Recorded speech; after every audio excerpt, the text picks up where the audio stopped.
Hey guys, it's the Chinchilla Notebook here, and I'm sorry I didn't film last week. At least I don't think I filmed last week, but it was kind of a crazy week and I've been gone this weekend, so I apologize for his dirty cage. I haven't gotten to really sweeping that up yet. But today's video, I decided to do it on the history behind chinchillas because it's a subject I happen to know a lot about, and it's kind of interesting.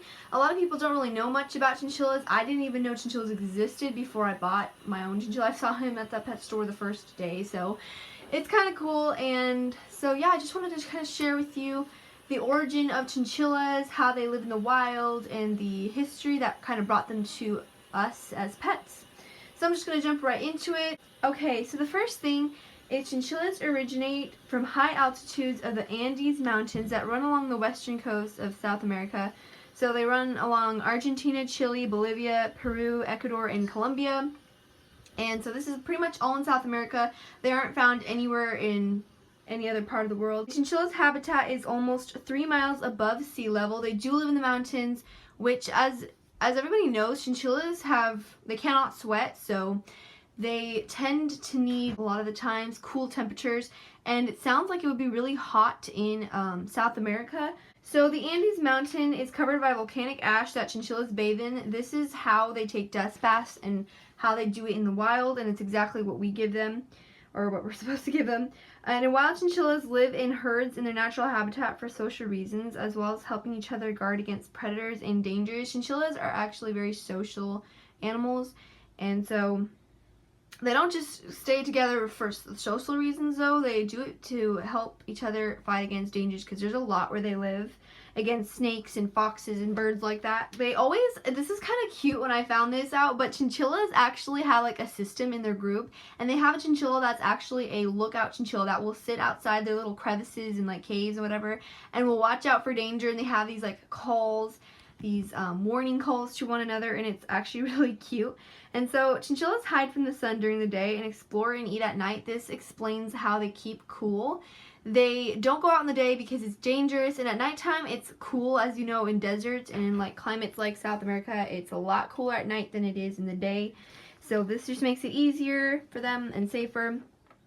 And so chinchillas eat sparse, I can't say that word, vegetation such as bushes, cacti, berries, and grass. And they get their water from like the dew, because there's not too many water sources and where they live in those mountains. So that's what they eat in the wild. And what always makes me wonder is, like, in captivity, we take care of the wood that we give them, that we don't give them any toxic woods and all that kind of stuff, and the food we give them. But in the wild, they just chew whatever wood and food they find, you know? They're just kind of doing it on their own. So chinchillas never migrated to any other area, and they're pretty much native, which is why they're only found in South America. And the Spanish named the chinchilla after the Chincha Indians, who had used the fur and introduced it to the Inca tribe. So chinchillas actually means little Chincha, and that was a tribe that was named after them. The Chincha tribe used chinchilla fur for clothing, as food, as pets, and use the fur to weave blankets.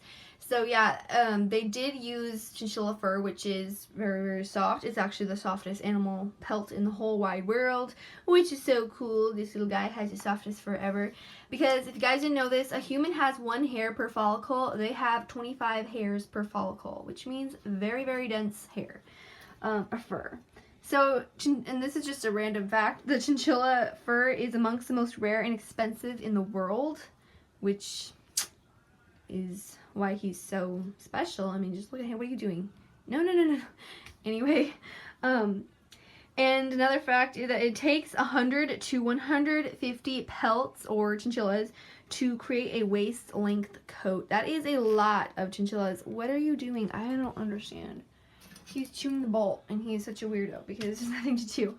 Anyway, so back to what the history is. In the 19th century, demand from European and American markets drove the chinchilla population almost to the brink of extinction. There are so few chinchillas in the wild right now. There's probably just a couple hundred chinchillas, which is kind of scary.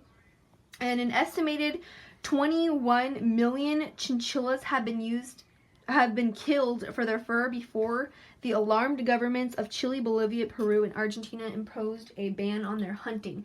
So if it hadn't been for that ban, there might not be any chinchillas today. And then to how they came to America, this is actually kind of cool. So the pet chinchillas we have today owe their origins to a mining engineer named Matthias F. Chapman. And so Matthias succeeded in bringing 11 live chinchillas to America by slowly bringing them down the mountain slowly enough to allow them to acclimatize. I don't know how to pronounce that word, but this was in 1923, and obviously chinchillas live in such a high altitude that it takes time, and he did it this slowly so the chinchillas wouldn't die. And so the ship to California carried ice to keep the chinchillas cool, and one female even gave birth on the ship, so that was kind of cool. But yeah, that's how chinchillas came to America, and they just, bred them between those 11 chinchillas to create more and more and more, and that's why we keep them as pets. And they obviously tame them.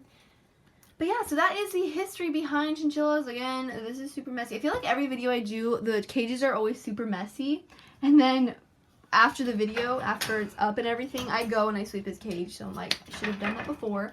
But anyway, so that's the history behind chinchillas. I hope you guys found some part of it interesting. I know I did.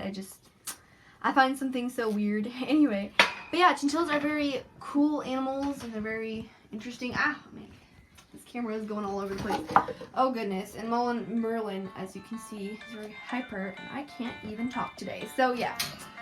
Anyway, it's an even bigger mess up here. So I will see you guys next week, and just have a great week.